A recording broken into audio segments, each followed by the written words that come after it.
रामू ने एक तोता खरीदा जो बोलना सीख रहा था। एक दिन रामू ने उससे कहा, तोता बोल, रामू महान है। तोते ने जवाब दिया, पहले दाना ला।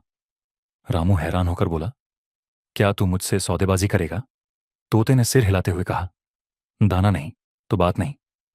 गुस्से में रामू बोला, तेरा नाम अब लालची है। तोता फटाफट बोला, ठीक है, दाना ला, रामू महान है कहूंगा। पूरा मोहल्ला हंसते हंसते लोटपोट हो गया।